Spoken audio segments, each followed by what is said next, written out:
Very good morning everyone. Stock Bangla চ্যানেলে আপনাদের সকলকে স্বাগত। আজকে 9th জানুয়ারি, ফ্রাইডে। আজকের জন্য নিফটি ফিফটির যে ইমিডিয়েট সাপোর্ট লেভেলটা 25,800 লেভেলে একটা ইমিডিয়েট সাপোর্ট লেভেল রয়েছে। তার নিচে নামলে 25,700 লেভেলে। আগের দিন মার্কেট তো টোটালি পড়ে গেল। আমি বলেছিলাম লাস্ট লিমিট 25,800 পর্যন্ত একটা মেজর সাপোর্ট। লাস্ট 25,868 এসে ক্লোজ দিল মার্কেট। এবার আজকের জন্য যদি রেজিস্ট্যান্স বলি 25,900 26,000 একটা মেজর রেজিস্ট্যান্স রয়েছে। আজকে দেখা যায় 26,000 উপরে কোনো মুভমেন্ট ইন্ডিয়ান মার্কেট দেয় কিনা।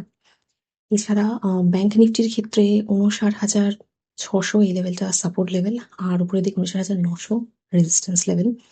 সেন্সেক্স এর ক্ষেত্রে 84,140 100 এটা সাপোর্ট লেভেল হিসেবে কাজ করছে, আর উপরের দিকে 84,480 500 এটা রেজিস্ট্যান্স লেভেল।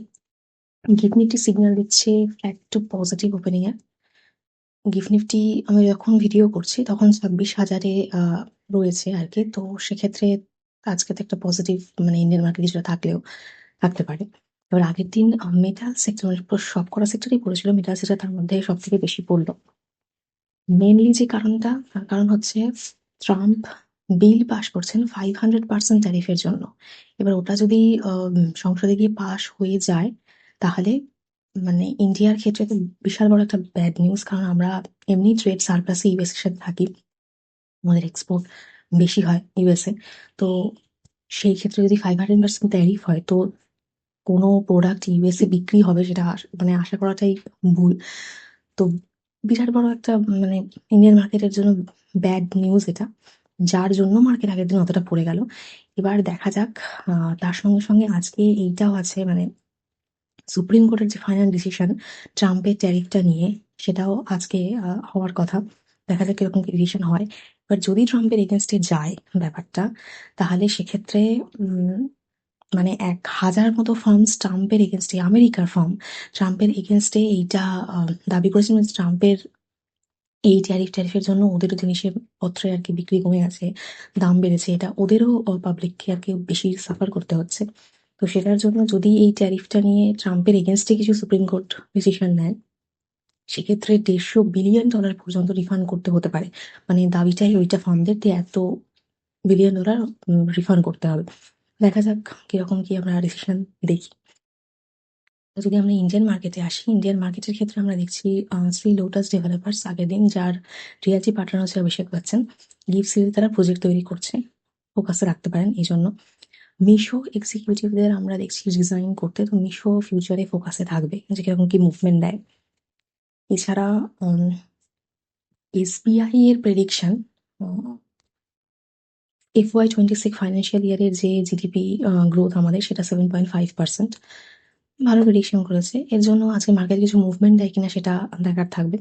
যেটা বালাজি অ্যামাইন্স এর ক্ষেত্রে আমরা দেখছি 258 কোটির ইনসেন্টিভ পেয়েছে সোলারপুর ইউনিটের জন্য।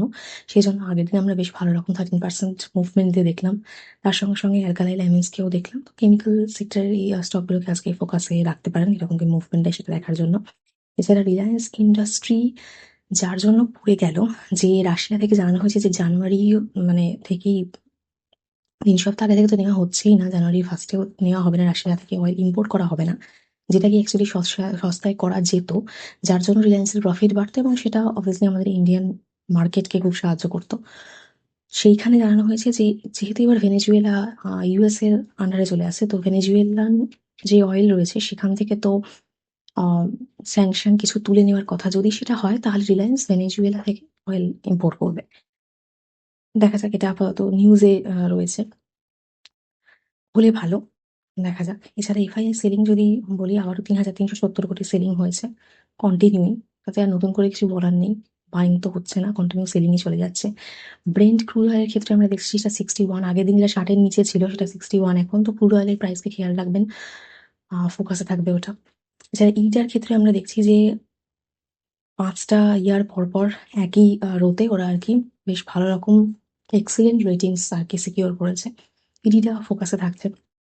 যারা ডিকসন কাইনেস যে টেকনোলজি রয়েছে, সেই টেকনোলজির ক্ষেত্রে ওরা টার্গেট 30% কাট করেছে। তো আমরা এমনি আর কি দেখছিলাম যে ডাউনি পারফরমেন্স রয়েছে, তাহলেও জেপি মর্গান কিন্তু বলেছে যে মানে বুলিশ টেকনোলজিগুলোর জন্য ফোকাসে রাখতে পারেন।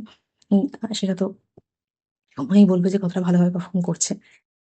এছাড়া আম ইন্ডিয়ার ক্ষেত্রে একটা রিপোর্ট যেটা আসছে যে গভর্নমেন্ট থেকে চাইনিজ কোম্পানিকে উম মানে যে গভর্নমেন্ট কন্ট্রাক্ট গুলো রয়েছে সেটা দেওয়ার কথা বলেছে। এর আগে চাইনিজ কোম্পানিকে কোনো কিছু অর্ডার দেওয়া, দেওয়া এটা ইন্ডিয়ান গভর্নমেন্টই কম করে দিয়েছিল।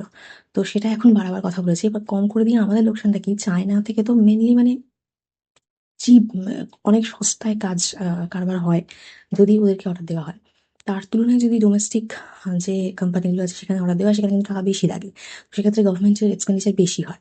তো এবার যদি চায়নাকে আনা হয় চাইনিজ কোম্পানিগুলোকে, তো সেক্ষেত্রে কাজ আ ইনফ্রাস্ট্রাকচারের কাজ হোক, অনেক কিছু কাজ আরো এনার্জির কাজ আছে। তো সেগুলো কম টাকায় হবে সেটা ঠিক কথা। কিন্তু সেক্ষেত্রে আমাদের ইন্ডিয়ান যে ডোমেস্টিক কোম্পানি তার কম্পিটিশন বাড়বে। এবং এই খবরটার জন্যই আগের দিন আমরা বিএইচইএল, হিটাচি, সিমেন্স, এবিবি এগুলোকে 14% ক্র্যাশ হতে দেখলাম। ইনফ্রাস্ট্রাকচারে এল&টি কে দেখলাম যে ডাউন পারফরমেন্স করছে, একটা নিচে নেমে গেছে। তো এগুলোকে আজকে দেখবেন যে কিরকম কি মুভমেন্ট দেয় এবং ফিউচারেও যদি গভর্নমেন্ট সত্যি করেই যে উম ছিল আরকি যতখানি কম নিতাম আমরা চাইনিজ কোম্পানিকে যতখানি কম দেওয়া হতো কন্ট্রাক্ট, সেগুলো যদি বাড়িয়ে দেয় তাহলে ডোমেস্টিক কোম্পানির ক্ষেত্রে প্রবলেম আছে। সেটা লক্ষ্য রাখবেন। এছাড়া আরো একটা নিউজ যে ট্রাম্প ইউএসএ কে international climate, energy, sustainable development এদের যে অর্গানাইজেশনগুলো বের করে নিচ্ছে। দরকার নেই এই সমস্ত থাকার মানে উনি কিছুই মনে করেন না মানে এগুলোতে থাকার প্রয়োজন আছে বলেই উনি মনে করেন না এবং এগুলো একটা ফিউচার থ্রেট সেটাও উনি মনে করেন না। উম সেই জন্য ইউএসকে বারবার এগুলো এই সমস্ত অর্গানাইজেশন থেকে বার করে মানে নিচ্ছে। তো যাই হোক এই রয়েছে আজকে ইন্ডিয়ান মার্কেটের নিউজ। এছাড়া গ্লোবাল মার্কেট পজিটিভই মোটামুটি ক্লোজ দিয়েছে। এবার দেখা যাক আজকে ইন্ডিয়ান মার্কেট কতটা কি ভালো করে মুভমেন্ট দেয়। যেটা কি 26,000-এর উপরে আজকে তো থাকার কথা। উম দেখা যাক। তো আজ আমি ভিডিও এখানেই শেষ করছি। প্লিজ আমার এই ভিডিওর উপর ডিপেন্ড করে কোনো ইনভেস্টমেন্ট করবেন না। আমি কোনো সেবি রেজিস্টার্ড এনালিস্ট বা অ্যাডভাইজার নই। শুধুমাত্র এডুকেশন পারপাসে এই ভিডিও করা। দেখা হচ্ছে নেক্সট ভিডিও।